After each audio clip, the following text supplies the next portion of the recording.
22 de enero de 1932 estalla la gran rebelión popular campesina en El Salvador.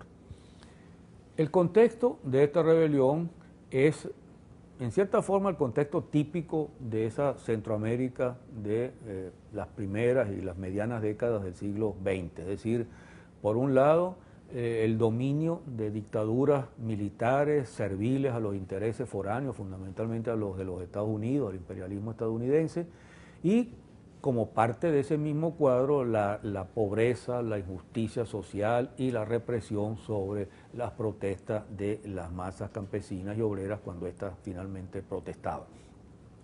Pero en este caso hay dos elementos adicionales que son clave. Uno de ellos es la crisis estadounidense, la crisis capitalista mundial de 1929, que nace fundamentalmente en los Estados Unidos, que afecta a los Estados Unidos y que significa que siendo los Estados Unidos la principal potencia dominante y el principal consumidor pues, de las exportaciones centroamericanas y concretamente salvadoreñas, afecta directamente estas exportaciones. Y la segunda es que justamente esas exportaciones se caracterizan por ser materias primas, ya sean mineras o agrícolas, en el caso de El Salvador es el café, y el café es uno de los productos que sale más golpeado por esta crisis de 1929. Se caen los precios del café y en las condiciones de terratenientes explotadores, de miseria de los indígenas, la miseria de las masas campesinas alcanza unos niveles espantosos que ya empiezan entonces a condicionar, a crear las condiciones para movimientos de protesta, para movimientos revolucionarios.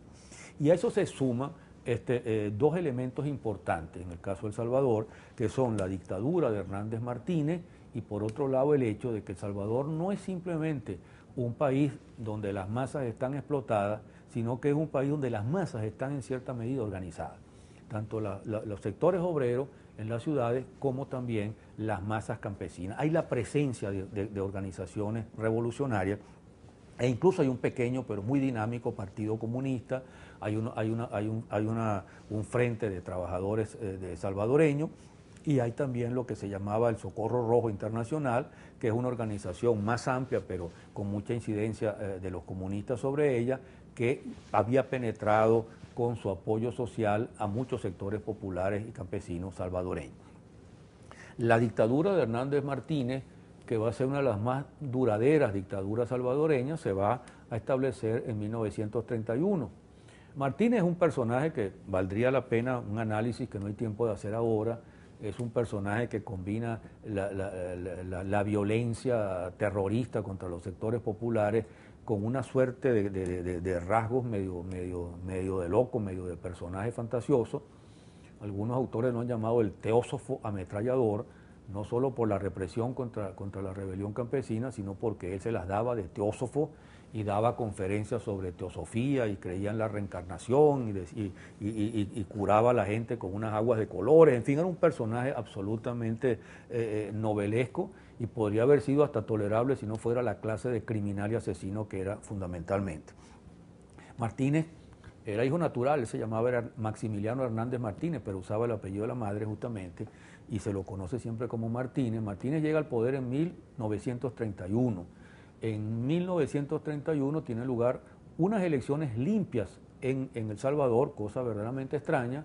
Del gobierno de Pío Romero Bosque se pasa al de Arturo Araujo. Arturo Araujo es un intelectual bastante respetado, gana unas elecciones limpias y genera una gran esperanza de cambio en ese contexto de crisis, pero Arturo Araujo es una verdadera nulidad, es un hombre con buenas intenciones, pero incapaz, mediocre, nulo, y esas ilusiones se fuman muy pronto, e incluso el propio Arturo Araujo empieza a reprimir a los sectores populares que protestan, y comete el doble error de nombrar a Martínez no solo vicepresidente de la República, sino también ministro de la guerra. El resultado es que ante las vacilaciones de Araujo, la oligarquía salvadoreña, desesperada ante las movilizaciones populares y las amenazas de una protesta, apoyan entonces a Martínez para que dé un golpe de Estado el 2 de diciembre del 31 y Martínez pasa al poder. Los sectores populares entonces, que repito, están organizados, tienen cierto apoyo de esos grupos radicales, grupos de izquierda, entre ellos un partido comunista pequeño pero muy dinámico, deciden entonces sobre la base de ese caldo de cultivo que es el descontento de la población salvadoreña, particularmente los sectores más pobres, hambrientos y desesperados, promover entonces una rebelión popular. Esa rebelión popular se organiza, uno de los organizadores es un joven revolucionario salvadoreño llamado Agustín Farabundo Martí, y Martí y sus compañeros, sin embargo, son denunciados al parecer por unas monjas mientras se reunían en un barrio de San Salvador. La policía los captura el 19 de enero de ese año. Pero de todas maneras la rebelión se da. Y la rebelión no es tanto una rebelión movida por las fuerzas comunistas, como dijo después la derecha, sino una rebelión casi espontánea movida por el hambre y por la desesperación de los sectores campesinos.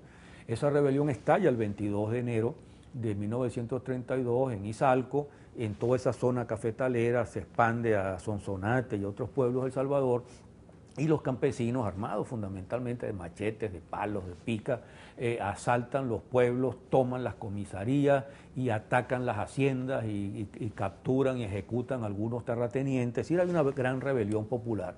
Martínez entonces, que tiene el poder y que tiene el apoyo de la oligarquía, manda al ejército a reprimirlo. Un ejército que viene bien armado, que viene con el cerebro lavado, y ese ejército pasa unas 2 semanas reprimiendo esa rebelión y masacrando prácticamente. Primero toman los pueblos y después asaltan a los campesinos, matan, fusilan, degüellan, violan, cometen todo tipo de crímenes. Los cálculos sobre esa matanza nunca fueron tan precisos como para dar una cifra exacta, pero se calculan, los más moderados hablan de 15.000 muertos y los otros, que son los más exactos, hablan de 30.000 muertos, que hay que ver lo que representa una cifra como esa para una matanza de sectores populares en un país pequeño como El Salvador. Y esa fue entonces la obra maestra de Maximiliano Hernández Martínez, que se quedó en el poder hasta 1944.